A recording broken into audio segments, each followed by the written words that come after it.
Let me ask you guys another question. Crime seems to be another issue, but I mean, crime is sweeping throughout all of the communities. I mean, but you guys represent probably like the Riverside area. You represent the 26 area. Eastside, 26. I mean, around by Kingswood, and everybody knows those have always been hard to reach areas. Let me ask you two questions. I've always been kind of concerned with voter registration. I mean, I think that people in senior. When I lived in Southbridge, the projects, we end up getting like 60-70% people registered to vote because they got excited. How can you guys get people in the Riverside areas and some of those areas who have not been highly voting districts to come, to get registered to vote? Go ahead, Guy. Well, first and foremost, to get the folks involved, to engage them, they must believe in you. That's part of the reason why I'm running, because the folks in the 3rd district, they believe in me. I never thought about becoming a politician or an elected official. The folks decided that I would serve them good, I would represent them good. I'm from the community, I'm of the community, and my intent is to represent and lead the community. So I intend to lead by example. I intend to show them another opportunity, another way of life, because we've all come from that neighborhood. We've fallen down and made some mistakes, but they have seen me visibly and accessibly change my life, tie my bootstraps up, educate myself, share my skills, volunteer, and grow into a pretty good, productive citizen as I am today. How would you go about getting registered to vote? I thought the question that you asked was how would we go about getting voters to register? And I think the way we have to do that is by also getting them engaged and getting them excited. But the thing we have to do is realize we only have another month to get them registered. I think I want to say the 18th of August is the last day that you can get them registered for the primary. So a lot of people who are politicians kind of understand that. They don't want the masses of people to get registered, because if the masses get registered, the masses may not pick the person that's best for them. So they know that there's only a certain part of the community that votes, and they understand that.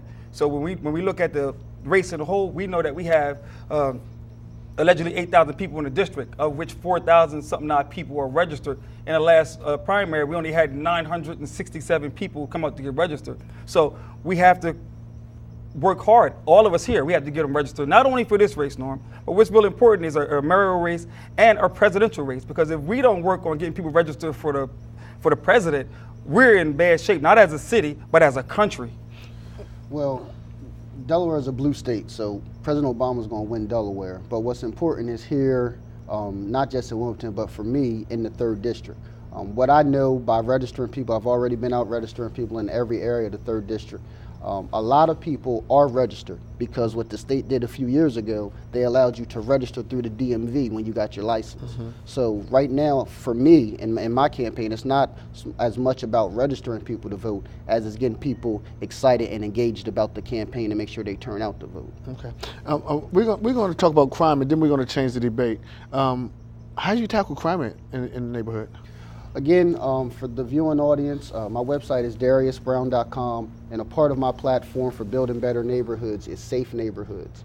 And so for me, combating crime, there's a two-pronged approach that I'm proposing as your council person. One is to deal with nuisance crimes through a method which is called the broken window method. Many of you know there's some questions about some public policy that was created, and it speaks to our neighborhood, to drive up and down the streets in our neighborhood and unfortunately see seniors with signs in their window to say no loitering, or ask him, don't ask me, because people in the neighborhood think it's okay to sit on someone's step. So for me, it's about enforcing nuisance laws, and then secondly, it's about hot spotting. Hot spotting is a method where we know, in the 3rd district, the high crime areas on the east side. You know the high crime areas off of Vanderbilt Avenue. You know the high crime areas on 23rd and Carter. And so it's hot spotting and concentrating on those areas to make sure that you have law enforcement there. For me, it's, when you talk about crime, in and of the essence, Rick Ross said it best when he said the root to all, being dead broke is the root to all evil. So in order to understand crime, we got to understand what causes crime. And what causes crime is people not having jobs, unemployment, drug addiction. We need to challenge the underlying causes to crime and figure out how we're going to solve it, because there's no silver bullet that we're going to come up with that's going to solve crime immediately. everyone's going to come into office and say, I'm going to do this, I'm going to do that, I'm going to do this. No, what I'm going to do is lay the foundation, lay the groundwork so that 4 or 5 years from now, we can see some improvement. There's no short-term fix to a long-term problem. We didn't get into this problem right away, and we're not going to get out of it right away. And that's just the realistic perspective on it. We're going to have to look at what causes crime, which is people not having jobs. We're going to have to look at how do we get people jobs? We have to get them trained. How do we get people off of drugs? We got to get them some counseling. We have one rehab place in our city. It's a Hoga Career Center, which is off there off of 12th Street. And I think that's mostly for Latino folks. We got to have more people engaged in how do we get people off of drugs and how do we get people work. If people are working, they're making money, they're less likely to commit crimes. Gundy? Well, Storm, I want to first say all three of us are good candidates that feel very sincere about the ills in the community. I believe we have some very vast differences. My campaign is about real people with real issues. I'm trying to solve real results.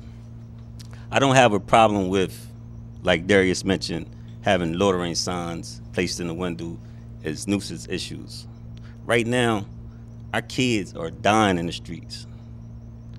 That's a major problem for many of us. Our elders are scared to come outside. They're uneducated. It's terrible.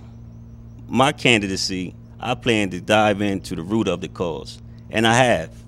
I have committed myself to doing a lot of grassroots work that confront and challenge these individuals. But it's going to take more than that. It's going to take opportunities and it's going to take alliances built with a lot of entities throughout the 3rd District. And I'm pretty familiar with them. I have a pretty good relationship with them. And currently, we're working on a lot of programs that will allow us to utilize their facilities, to engage the troubled kids that's out there on the corner, to get them inside and teach them something and show them something. And as far as education, that is the basis. I'm proud to announce that for this upcoming school year at Moyer Academy, I have introduced their upcoming school year curriculum. That's going to impact the entire city, middle and high school students. That's where a lot of our basis is going to come from. Okay. Educating them. Okay, ladies and gentlemen, like I said, we're going to change the subject in a minute before we open up the lines. I forgot to mention my good friend Bob Cannon, his birthday too, and his wife is going to launch Gail's Chicken and Dumplings, and I told her she could sell it on my office. We could make a whole lot of money together, so I'm looking forward to that. Okay, what we're going to do now, is there what separates you from these two guys or anybody else running? And then I want to ask you, Richard, and you got to go by, because your candidates, I mean, first of all, I commend all you guys. I mean, first of all, because if one of you get elected, it's going to be something new. Somebody's going to be first time elected to that position. I mean, not the position or anything else, but that position. So first of all, I commend you for that. And if we could keep it civil, but there got to be some differences in all you guys running. Right? I mean, everybody don't have the same platform. I think you opened up the Pandora box, Ugandi, when you said you appreciate everybody running, but you're a different kind of candidate. If you had a question to ask Ugandi or Richard, what would you ask them? Because I'm going to ask a lot of questions. And if you just tune in, ladies and gentlemen, we're going to start having little candidates forms here so you can start. We're going to have the insurance commissioners next week. But this is interesting because the 3rd District, to have these many young guys, or older guys now running, I just thought it was fascinating. Go ahead, I'll start with you, Darius. For me, with the 3rd District. You can ask one of them questions. I want to ask. Okay. But for me, with the 3rd District, again, campaign is all about education and employment. And I heard what some of the candidates have said this evening. I'm perplexed to hear about someone proposing a curriculum for a charter school. Particularly with my background in education and working with the Delaware State Education Association.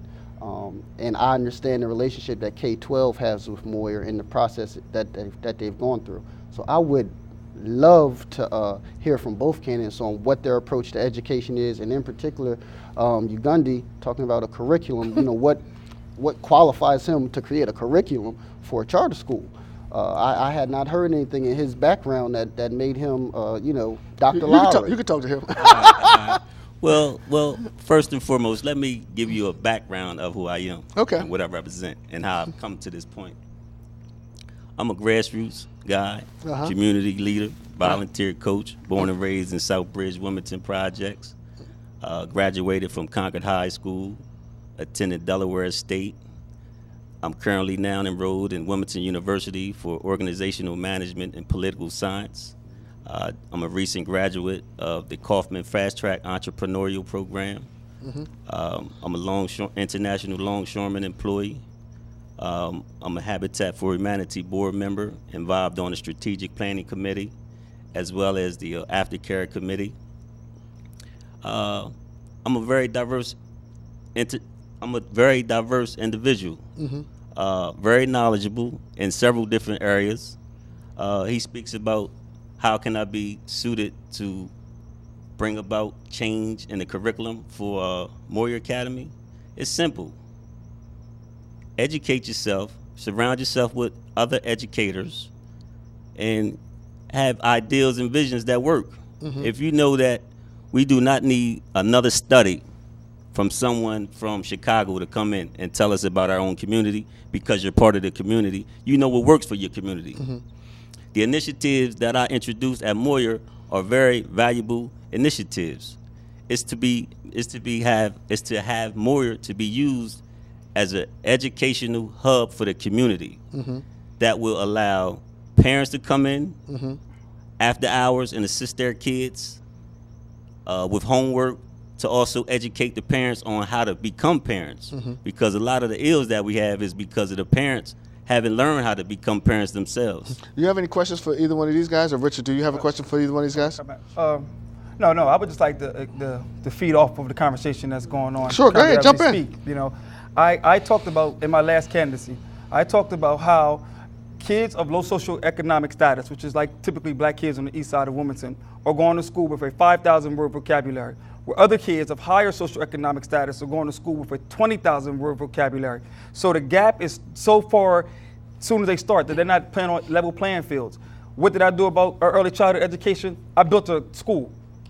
I built my own school for the development and enrichment of our early childhood education program. I think that education is the key. We all can agree on that. And I too am saying, when you're talking about a curriculum, you have to understand with Moyer Academy, they had some of the worst test scores over the last so many years. That's why they've been in trouble and almost lost their charter, and their charter had to be adopted by a team that came in from out of state because of their issues. Now, I'm not going to blame that on the school itself. A lot of times the charter schools are getting kids that are getting kicked out of the regular schools because of their behavioral issues or their academic failures. So that's why they end up at Moyer. But Moyer is not the school that you say, well, this is a school in which I'm going to use as a role model school, because it has a lot of issues and a lot of things to overcome. And I'm right around the corner, and I think it starts with early childhood development, because if you don't get it by 4th grade, it's a book out, study out called Prison Pipeline, that they're saying by our kids' 4th grade scores, they can determine how many prisons they're going to build in the future. Sure. So it starts with early childhood education, and that's what I believe in, and that's what I put my money where my mouth is,